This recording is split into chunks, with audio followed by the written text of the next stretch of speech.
We all want the harvest, but nobody wants to plow in the winter.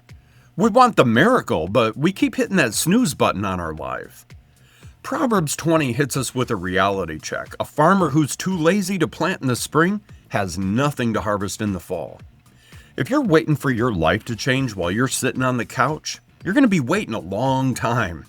Welcome to day 20 of A Proverb a Day Keeps the Police Away. My name is Robert, and I'm happy to have you along today. I'm a peer recovery coach who sees the lighter side of life, and today we are reading through Proverbs 20 from the Message version.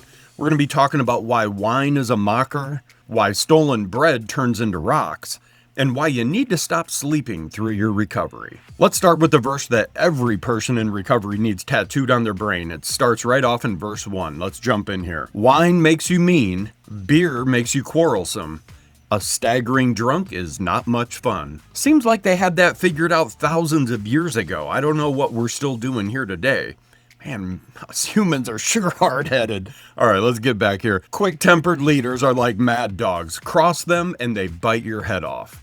It's a mark of good character to avert quarrels, but fools love to pick fights. A farmer too lazy to plant in the spring has nothing to harvest in the fall. Knowing what is right is like deep water in the heart. A wise person draws from the well within.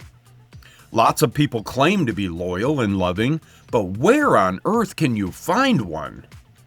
God-loyal people living honest lives make it much easier for their children.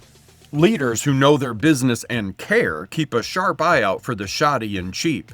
For who among us can be trusted to always be diligent and honest? Switching price tags and padding the expense account are two things that God hates.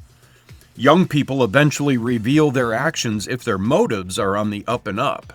Ears that hear and eyes that see. We get our basic equipment from God. Don't be too fond of sleep. You'll end up in the poorhouse. Wake up and get up, and then there'll be food on the table. All right, verse 1 in the Message is saying, wine makes you mean, beer makes you quarrelsome, a staggering drunk is not much fun. I love this. We used to think we were the life of the party, right? But the Bible says a staggering drunk is not much fun. We could be mean, we were messy, and often we were mocked by people. Sobriety isn't boring. The drunk life was boring. It was the same nightmare on repeat. And look at verse 13. Don't be too fond of sleep, you'll end up in the poorhouse. Wake up, get up, and then there'll be food on the table. Recovery is just like that. It's work. It's plowing out in the cold, it's going to the meetings when you don't want to, and especially making that phone call when that phone feels heavy. If you sleep through the work, you sleep through the miracle. Now verses 14 through 19, this is for anybody who thinks a shortcut is a good idea. Let's jump back in here. The shopper says, that's junk. I'll take it off your hands. And then goes off boasting of the bargain. Drinking from the beautiful chalice of knowledge is better than adorning oneself with gold and rare gems. Hold tight to collateral on any loan to a stranger. Beware of accepting what a transient has pawned. Stolen bread tastes sweet, but soon your mouth is full of gravel. Form your purpose by asking for counsel, and then carry it out using all the help you can get. Gossips can't keep secrets, so never confide in blabbermouths. All right, verse 17 here is the most visual warning in the whole book. Stolen bread tastes sweet, but soon your mouth is full of gravel. That is exactly what a relapse is. That is exactly what a lie is. It tastes sweet for a second, you get that instant gratification, but then like 5 minutes later, you're chewing on rocks. You're breaking your teeth on the consequences. Stop chasing that sweet shortcut. It's not bread, it's gravel. And verse 19 gives us some circle management advice here. Gossips can't keep secrets, so never confide in blabbermouths. Keep your circle tight. Share your heart with people who know how to hold it, not people who use it for content. All right, let's bring it home with verses 20 through 30. This is the comfort that we need after all of that conviction. So let's finish it out here. Anyone who curses father and mother extinguishes light and exists benighted. A bonanza at the beginning is no guarantee of blessing at the end. Don't ever say, I'll get you for that. Wait for God. He'll settle the score. God hates cheating in the marketplace. Rigged scales are an outrage. The very steps we take come from God.